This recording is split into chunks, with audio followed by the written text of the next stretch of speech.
Hey everyone, it's Greg with Card Rips and UFC Tips. Today we have a pretty unique video. Not ripping any cards today. Today we're actually going to go over a journey that I have had, a journey the past year.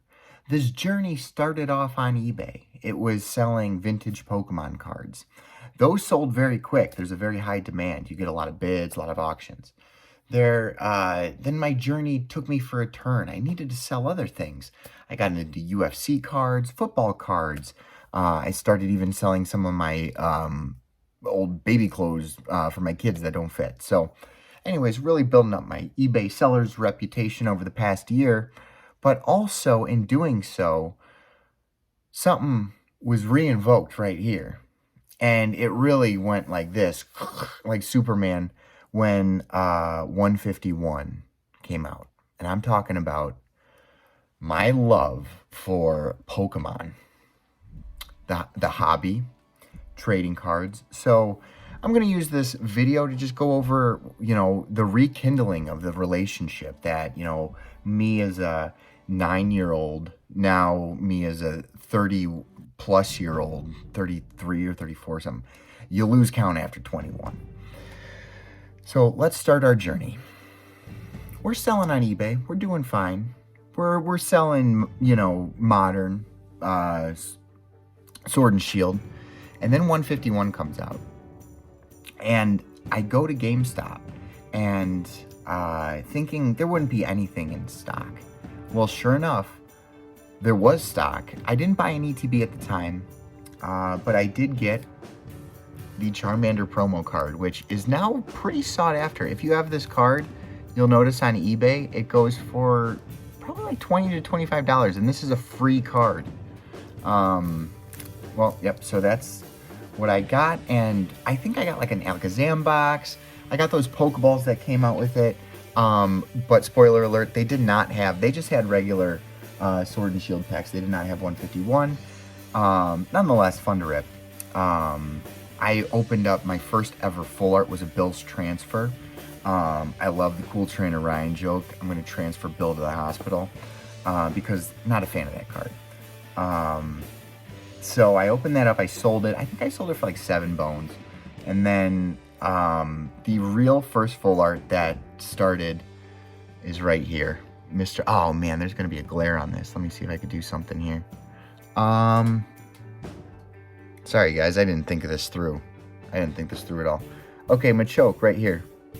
So I love this card so much. You have Pidgeys chilling in the treetop.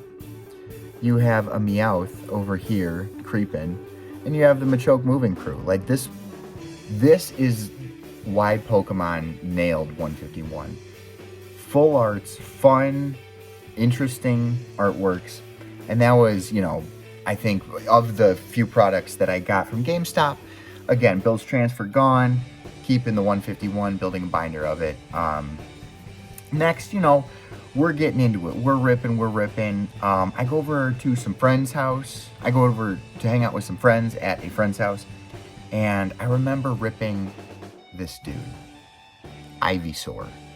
And this is just like, you're hanging out with friends, and you get one of your like really good chase cards. Like I built the full first page of the binder with all of those, and like that was the first one I pulled. Spoiler alert. Then I got hot. Ooh, is it winter or is it summer? Because it got hot. It started, so when I pulled this guy, I brought somehow I snagged 2 booster boxes at Walmart one random Tuesday. Normally I go and pick up preschool. I do a preschool pickup on Tuesday. For whatever reason I think my kid was sick or something like that. Didn't have school that day, so I went to Walmart, snagged 2 booster boxes, and it was just like a fresh restock. So check your Walmarts around like 11:30 noon for restocks. So I grabbed these 2 booster boxes. I bring it to this day. End up not opening those booster boxes. Open them on camera. For whatever reason, I didn't make a video about Charmeleon. but I definitely pulled this guy in one of those booster boxes, and then I pulled his daddy in the other booster box. So there was literally just the straightest, hottest fire booster boxes sitting at Walmart, and I snagged those, carried them around for a little bit, thought I was going to keep them in a sealed collection, end up ripping them both. I don't know why I didn't make a video of this one though. I think like the footage was bad or something, but ripped them both. Like, so joyful to, I don't even remember ripping a Charizard as a kid. I think my brother and I, he probably got it because we combined our collection. But man, was this a thrill. That was such a thrill. This one also was such a thrill. And then we kept it hot because then the very next card we pulled was this guy. Our full art, other sweet banger Charizard. So like the fire kept coming for the next, and I'm talking, this was probably like throughout October, throughout November, like, you know, we ripped a lot. And to savor it, you know, I did open up a Pokerev pack. It's up on eBay. I didn't actually open up the contents of the silver, but what I keep in here is memories, right? So check this out. So on the packs that I ripped, where it was just like such a banger, I wrote on there. So, oh yeah, this one will go down here. Haven't talked about that one yet. Yeah, so this one on 10/13, so mid-October, we ripped that Charizard. Oh wow, we did. Oh, it was Blasty and Dragonair. Oh, okay, either way, I'm freaking out. Okay, and then yeah, same day. So we did it the same day because we ripped the Charizard. We were hot, so then same day we ripped the Charmeleon, 10/13. Those were the packs that came out of. All right, so we're 7 minutes in. I'm gonna try to crank through this last little bit in about last 10 minutes, but to get it in 10 minutes, I'm saying. But Alakazam. This was the craziest pack ever. So we ripped an Alakazam on 10/27, and same. So we must have gotten 2 sweet packs. So here's a spoiler: Alakazam came out of one, a Blasty, and Dragonair came out of another. 10/27. So a week or 2 later, we pulled this guy. Like, I love this card. This one's so awesome. Sorry about the glare, man. But yeah, I like the texture on this. This card is awesome. And then pulled these guys together. Like, come on. And then segue that into this. This was the first ever duplicate I pulled. So like, for even pulling duplicates, it's like, oh, whatever. So, you know, not many duplicates because I slowed down once this happened. Because then I bought a single Mr. Mime. This is like fast forwarding, you know, throughout the journey.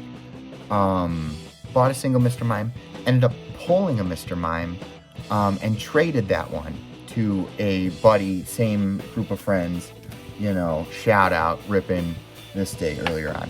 So, I traded him a Mr. Mime, and that kind of segues me into a few trades from 151, because that is really the heart of trading cards in Pokemon. You want to, like, trading is better than selling. Like, selling's cool on eBay, but like, especially if you're with friends, trading. So I think the Mr. Mime was for this Poliwhirl, and then I also traded, oh yeah, I doubled up on that Machoke, which is, you know, love that card, but traded it for Squirtle. All right, so let's get to the end. I get home from a very fun card day where, you know, these trades happened and we ripped a lot of good cards, got some good ones from there, but the very next day, I'm like, okay, I need to just stop ripping for a while financially. If you rip cards, you get it. Pulled this guy, and I thought this guy was going to be my last one, Zapdy. I really like this one. Really like Zapdos. You know, he goes with Blasty. Well, Blasty, Zapdy. Either way, a few days later after that, or I should say, not even a few days later, a few weeks later, I'm like, okay, I went into the sealed collection and just recently posted this video with the Daisy's help, and pulled my last ever 151 pull Everything else is singles. I've been buying singles. And, you know, I've been trying to make a cool binder. Even cards from non-151 set. But anyways, this was the last pull. The journey's been epic. It's still ongoing. Anyways, thank you for listening. If you can relate at all, please share in the comments, and I will gladly, you know, get back to you. Thanks for listening. One love. Bangers, bangers, bangers.